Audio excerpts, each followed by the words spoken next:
అన్ని రకాలుగా చేసి వస్తే అమ్మకి చాలా జాలి.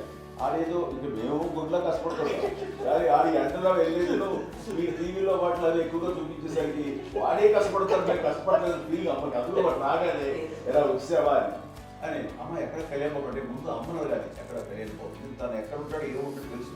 అది చూసిన తర్వాత ఎక్కడ తను వాడికి ఇష్టమైన బిర్యానీ అవి చేసి చక్కగా పంపించి అన్నీ చేస్తుంది.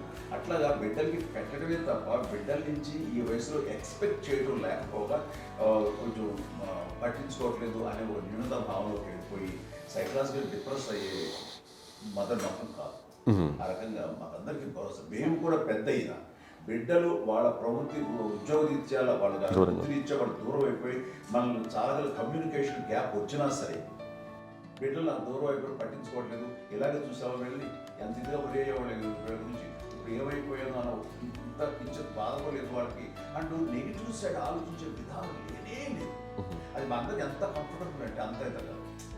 ఎందుకోకపోతే మాధవ చూసుకుని మాధవ లేకపోతే నాగబాబు వెళ్తుంటాడు కడియడం వల్ల మా విజయ్ చూసుకుంటున్నది, సరే నాకు కళ్యాణ్ బాబు తను చూసుకుంటుంటాడు, ఇట్లా ఎవరో కూడా వెళ్తూ ఉంటాం.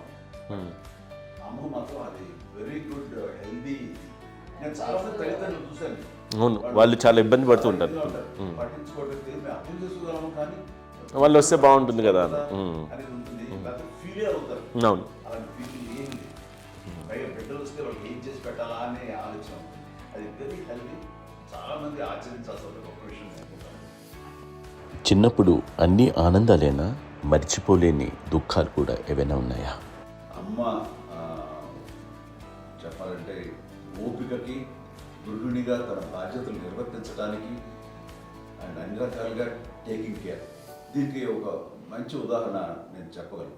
అది తలుచుకున్నప్పుడు నాకు చాలా ఉద్యోగంగా ఉంటుంది, నాకు చాలా కంటితలు వచ్చేస్తుంది.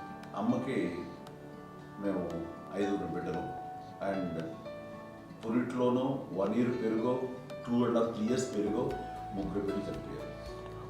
నాకు గుర్తెరిగి పొన్నూరులో నేను 6th class చదువుతున్నాను, 6వ తరగతి. అప్పుడు రమణ అనే ఒక అమ్మాయికి 3 years.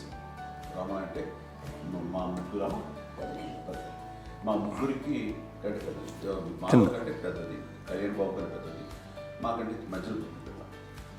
తనకి అప్పట్లో మా నాన్నగారు ఉద్యోగరీత్యా క్యాంపుకి వెళ్ళిపోతుండేవారు. ఏమి ఉంటుంది నాన్న చెప్పాలంటే ఫుడ్లో కష్టపడేవారు, ఇంకా నాన్న చెప్పినట్టు నాగబాబు చెప్పినట్టు. కానీ ఇంటి బాధ్యత, ఇంటి పనులు, రోగాలు వచ్చిన రుషులు వచ్చిన హాస్పిటల్కి తీసుకెళ్ళాలట ఏదైనా సరే అమ్మే పడేది. ఆ శ్రమ తీసుకున్న టైంలో అమ్మకి అసిస్టెంట్కి నేను సహాయపడుతుండేవాడు ఉండేవాడు. అమ్మ నాకు ఫ్రెండ్స్ ఆడుకోవడం అలా నిజంగా ఎప్పుడు నాకు గుర్తేది నాకు తెలియదు, నాకు లేదు ఫ్రెండ్స్తో తిరగడం అని సేపు అమ్మ పట్ల ఉండేవాడు. అలాంటి నేను ఆ పిల్లకి బ్రెయిన్ ఫ్యూర్ వచ్చింది. ప్రభుత్వ ఆసుపత్రి పొన్నూరులో ఆ పిల్లని చేర్పించినప్పుడు 2-3 days అయిన తర్వాత ఒక బ్యాడ్ న్యూస్ వినాల్సి వచ్చింది. తెల్లారికి కాన్షియస్ పోయింది, ఏం చేయాలో తెలియదు. అమ్మ వయసు చిన్నదే. ఇద్దరు తీసుకుని ఆ బిడ్డని ఒళ్ళో పెట్టుకుని శవాన్ని, డెడ్ బాడీని రిక్షాలో ఇంటికి ఇప్పటికీ నాకు గుర్తు ఆ విజువల్స్. అండ్ నాన్నకి తెలియదు ఏ విషయం, నాన్న ఎప్పుడు వస్తారో తెలియదు, ఎలా కమ్యూనికేట్ చేయాలో తెలియదు. అది తీసుకుని వెళ్ళిన తర్వాత ఇంట్లో పడుకోబెడుతుంటే ఏం చేయలేదు. చుట్టుపక్కల ముస్లిం సోదరులు ఉండేవాళ్ళు, ఫ్యామిలీస్. అక్కడ మసీదు, పొన్నూరు మసీదు పక్కన మా ఇంట్లో అనుకుంది. ఆ ఇంట్లో అందరూ వచ్చి చూసేవాళ్ళు, వాళ్ళే హెల్ప్ చేసేవాళ్ళు. ఏం చేయాలో తెలియదు, నెక్స్ట్ రిచువల్స్ ఎలా చేయాలో, కంపకం ఎలా చేయాలో తెలియదు. అందరూ చిన్నపిల్లలే, తను చిన్నది, మిగతాలందరూ పరిసరులే. సో అలాంటి పరిస్థితుల్లో కమ్యూనిటీ వచ్చినప్పుడు చుట్టుపక్కల వాళ్ళు మీరు వచ్చి చేయాల్సిన కార్యక్రమాలు చేశారు. ఆ సమయం నాకు ఎక్కడో కమ్యూనికేట్ చేసి డిపార్ట్మెంట్ ద్వారా నాన్న వచ్చేసరికి అన్నీ అయిపోయింది. ఇప్పటికీ నాకు ఎంతగా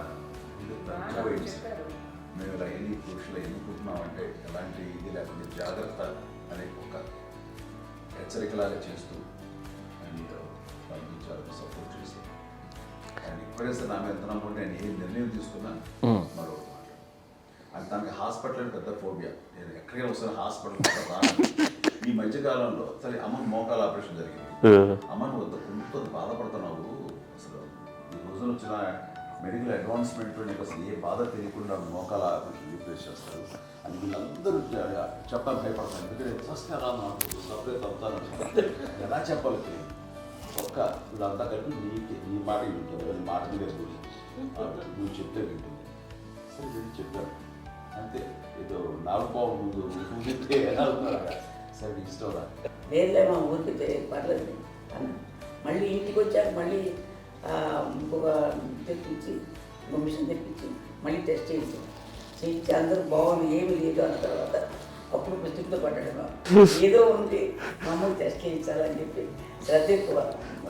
మీ పిల్లలకి సంగీతం డాన్స్ నేర్పించారని విన్నాం, అది నిజమేనా? దానికేమో డాన్స్ నేర్పించడం అది నేర్చుకోలేదు, నాకు వచ్చేసి ఇప్పుడు డాన్స్ స్టార్ మీద ఎదిగారంటే అది మా పెద్ద చెల్లి విజయ కారణం. అప్పుడు తనకి 5 ఏళ్ళు, నాకు 9 ఏళ్ళు ఉంటాయి, ఉంటుంది 10-11 ఏళ్ళు ఉంటాయి నాకు. బాపట్లనా, సో బాపట్ల చాలా చిన్నది, 5 ఏళ్ళు.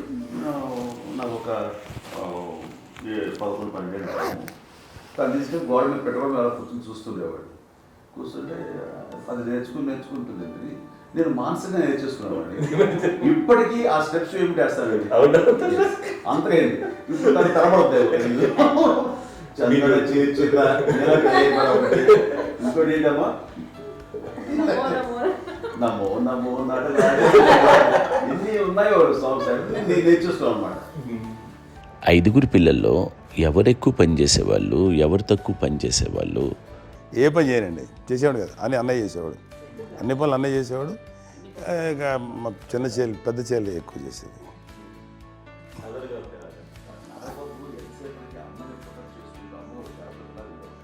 అదే అబద్ధం అండి, అది అన్నయ్య నన్ను గౌరవంగా మాట్లాడుతున్నాడు కానీ అన్నయ్య అవుట్ ఆఫ్ ప్రొటెక్షన్ మాట్లాడుతున్నాడు కానీ, అవుట్ ఆఫ్ మాట్లాడుతున్నాడు కానీ అసలు ఎప్పుడు ఏ పని చేయలే. లేదు నిజం ప్రామిస్ అండి, ఏ పని చేసేవాడు కాదు. మా ఇద్దరికి మధ్యలో పాపం అన్నయ్య చాలా పని చేసేవాడు. ఎంత పని చేసేవాడు, నేను వచ్చిన తర్వాత మళ్ళీ నాకు ఏదైనా చిన్న పని చెప్తే అది కూడా నువ్వే చేయనివ్వండి. ఆ కోపం వచ్చి ఒకడు కొట్టేవాడు, కొడితే కోపం వచ్చేది తప్ప నేను వెళ్ళేవాడిని కాదు. అమ్మకి ఎప్పుడు ఏంటంటే ఒక ఇదే పని చేయడని, అంతే, నిజంగా ఏ పని చేసేవాడిని కాదు. అవునా? లేదు మహాప్రేమ.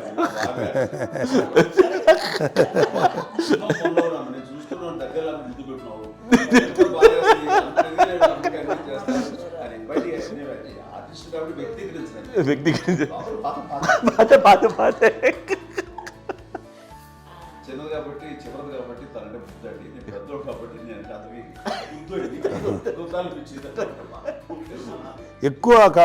ఎక్కువ కష్టపడింది కానీ మా నాన్నగారి చేతిలో ఎక్కువ, అంటే నాన్న బాగా కోపం ఎక్కువ అనుమానించింది కానీ అన్నయ్య పాపం బాగా దొరికేసేవాడు పాపం. ఒకసారి అంటే మరి మాకే అనిపి ఏంటి ఇంత దారుణంగా ఉంది నాన్న మీద కోపం వచ్చేది నాకు. నాన్న మీద కోపం వచ్చేది, ఆయన చేసి బాధ అనిపించేది. అమ్మాయి ఏమనేది కాదు. సరే అయినా సరే ఎప్పుడు కూడా పోనీ అంది చేసినా మళ్ళీ తను హైపర్ యాక్టివ్ అన్నయ్య, ఫుల్ ఎప్పుడు